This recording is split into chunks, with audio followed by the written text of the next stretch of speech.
Alrighty, the level 68 Astrologian quest in the last video I am most likely doing tonight, but I might do the next story video. I'm not story quest. I'm not sure yet. Just finished the dungeon and did that story quest, the Mistwake dungeon, but we'll see. It depends on how I feel after this. But behind door number 2, Astrologian 68, given to us by Kyokuo in Kugane. Between the Ruby Bazaar little location and the Kogane Dori market area. Here we go.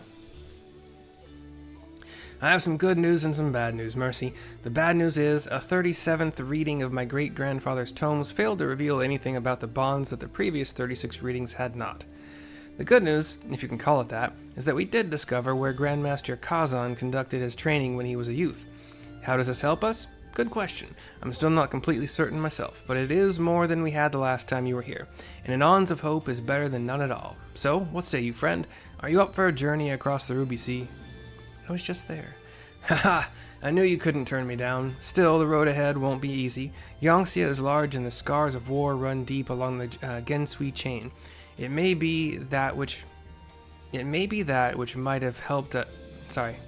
I'm going to figure out how this sentence goes. It may be that which might have helped has already been claimed by flame.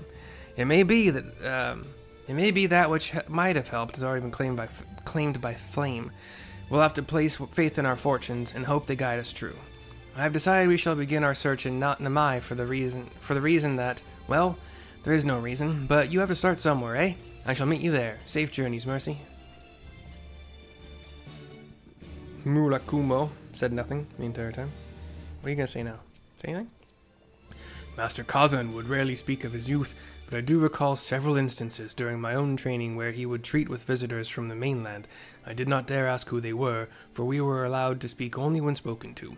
But now that I reflect back upon those visits, it might have been that the men were geomancers from Yangtze. There's no need to speak to him, I just felt like it. 482 isn't a bad amount of money for the teleport, so we're just going to pay it.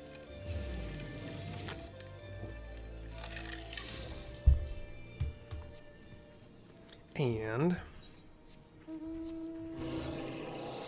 do we want to do 64? I don't think I have any jobs that would really benefit from that. Oh, well.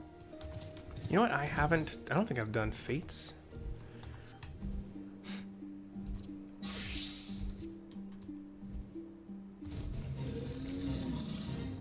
I have Chocobo.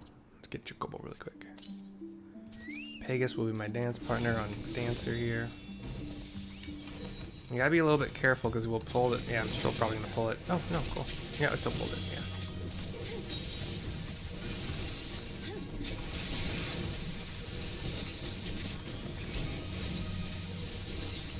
What? Just pulling everything, great. I'm gonna put Pegasus into healer mode because I'm taking a lot.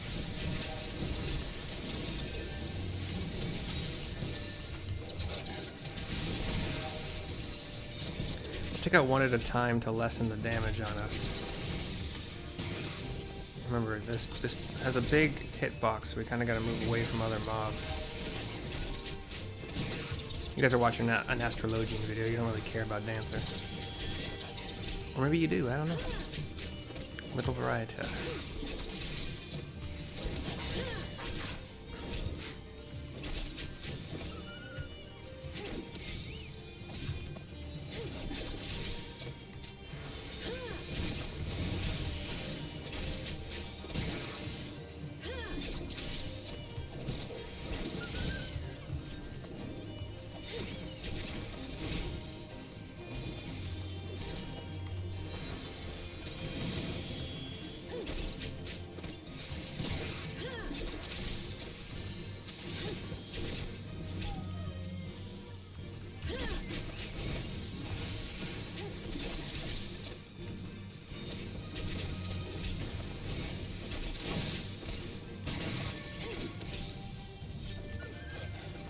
God damn it.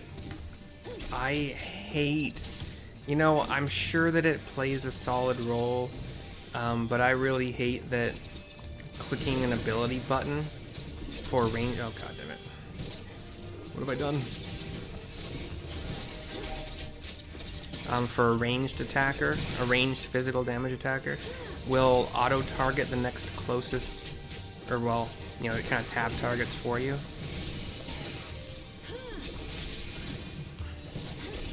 Because it has, even in dungeons, sometimes it'll pull when I'm not expecting that thing to happen, you know? You gotta be very careful, like click targeting and then not using an ability if a monster is very close to dying, but your gut instinct is to keep clicking your abilities, right? Until it's actually fully dead.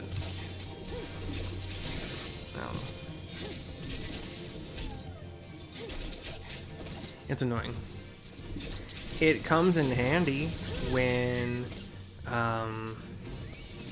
like, you know, it's doing what it's meant to do when you're attacking a group of monsters and one is dying as you're trying to attack it, but then you just auto-target the next, you know, the next one in the tab target cycle. That makes total sense, I get it. But, like, if there is not a monster that you are currently have any kind of threat towards, or has any kind of threat towards you, it shouldn't do that. I don't think it should do that. Maybe there's a setting I'm unfamiliar with that would make it so it doesn't do it. That might actually be worth looking into. I could probably Google it, but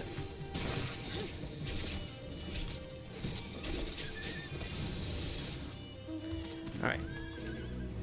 It had a plus, it had a bonus to it. I like to do the bonuses if I can. Back to the village of Namai, right? And we'll talk to Kyokuo to continue. The air is heavy with mist, and these shacks probably let in more rain than they keep out. Something like a tome wouldn't survive a single moon here, let alone the decades since my great-grandfather's training. Still, a few words with the village elders provided an interesting bit of information. Though it required some coaxing, several were able to recall memories of robed seers who resided in a nearby temple. A temple that was in use right up until the Garlean invasion and the subsequent banning of all religion. The building, called the Swallow's Compass, while since abandoned, still remains in good repair. But listen to this. The locals avoid it for fear of disturbing the spirits with which they believed the geomancers communed. Do you know what this means? There could still be something left inside. Come. Come, my lady. Come, my lady. You're my butterfly. Sugar, baby. Come, my lady. You're my pretty baby. I make your legs shake. You make me go crazy.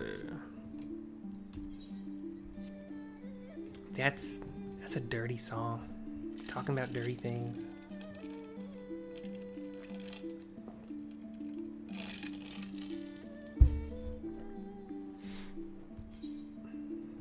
Maybe he's just talking about a workout, you know. Your legs they can shake after a really strong leg day workout. No other reason to make your legs shake.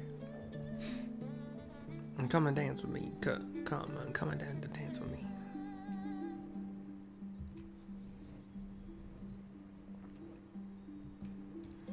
We have Kyokuo. This would be kind of like a guard post, I think. There's a little tower. Or it could be a storage. I don't know.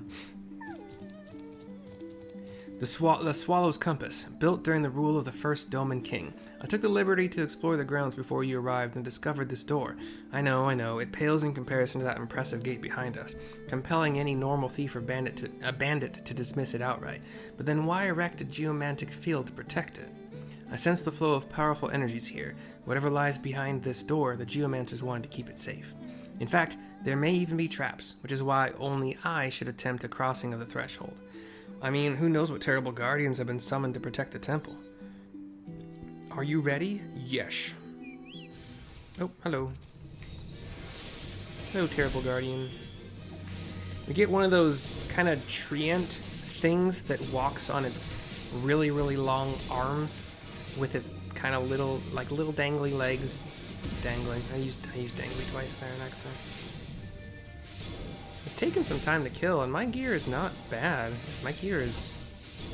getting gear from the dungeons I've been doing that are of level. The only thing I'm missing is the body. Yeah, the body's a big...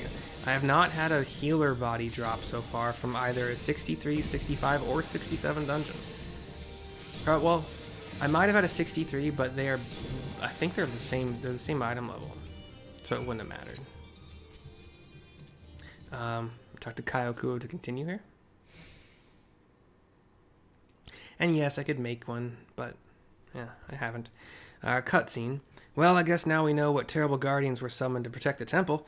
You'll also be happy to hear I was able to temporarily nullify the barrier, granting access to into the chamber beyond. As there may be more traps, I ask that you wait out here to deal with them for me. Just kidding. I've already checked. There are no more traps. Probably. And he turns to the wooden doors of this little tower. But now the cutscene, we're just back outside. He's walking. He comes back to us outside after having been inside, theoretically. Fortune is with us, Mercy. The scrolls were intact, the barrier having protected them from both the elements and thieves.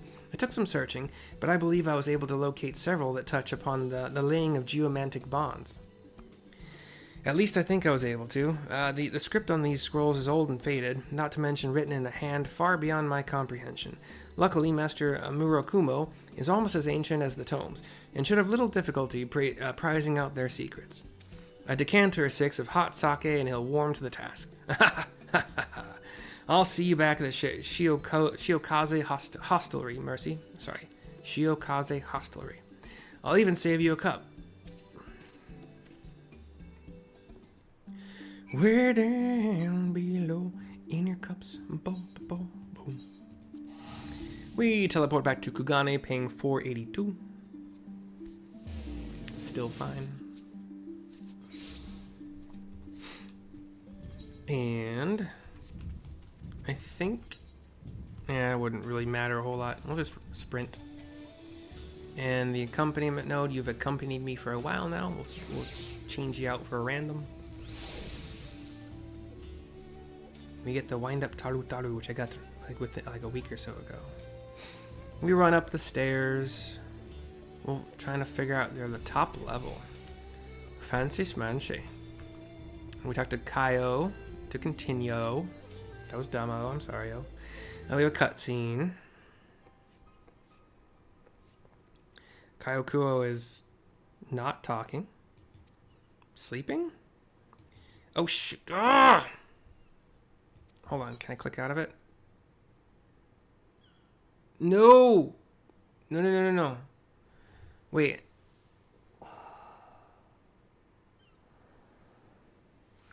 I can't undo this. I can't undo it. I can't God? Hold on.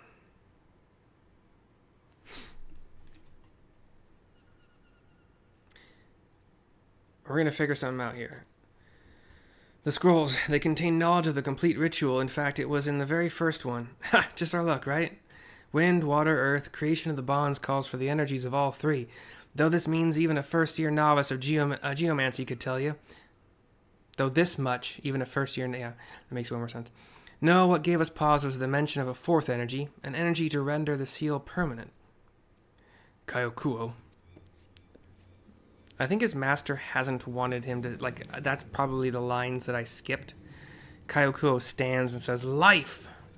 Don't you see, Mercy? They spilled the living blood to complete the ritual. They damned a soul to an eternity without peace so that their magics would not fade. I now understand why Grandmaster Kazan left no notes on the rites. He did not wish this knowledge to fall in the wrong hands," says Murakumo.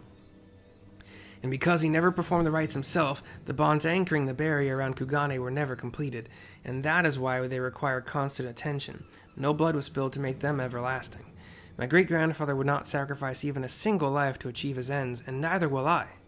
That's enough, Kyokuo. There will be time to think on this with the morrow. Return to Kogane Dori, and see if you can find some solace in sleep. I give him a nod, stern face. He leaves the cutscene. I don't have a way to go back. The only way I could do that is to literally just cancel the quest and start over.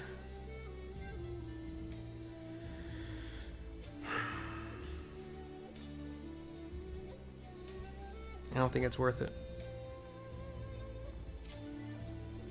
I do not fault my master for keeping this dark secret from me. The burden would have been far too much for me to bear. But then, why tell Kyokuo's grandfather?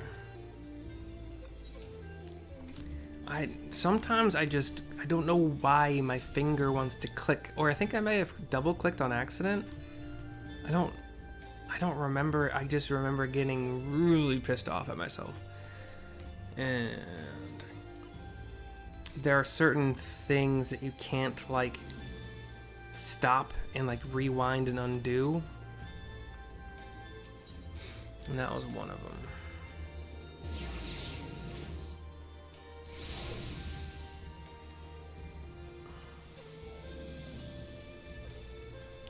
Yeah, I'm not gonna undo the entire or redo the entire quest. We got the information that we needed, I think. Still annoyed with myself. Talk to Kaio Kuho to complete the quest. I failed, just as did my great grandfather and my grandfather after him. We all knew the one means of creating a flawless barrier, and none of us could bring ourselves to do it. And lo, the bonds we fortified but several nights past, already have they begun to loosen and fray. They were weak for overlong, allowing Kinko to regain her strength, to mend her wounds, to feed her anger. And now there is naught we can do but watch as she gathers her minions for a final assault on the land she once ruled. Kugane does not stand a chance. Now would be a good time for us to stumble across that hope Lady Leviva's reading promised would be at the end of this road to destruction. 108,000 experience points, 1771 gil. Quest complete. Maybe you can pause it. Or maybe I can type out what they said that I skipped over in my stupidity. But we'll see if I can do that. For now, thank you for watching. Kaio Kuho and myself, we say goodbye. We just hope you enjoyed. Laters.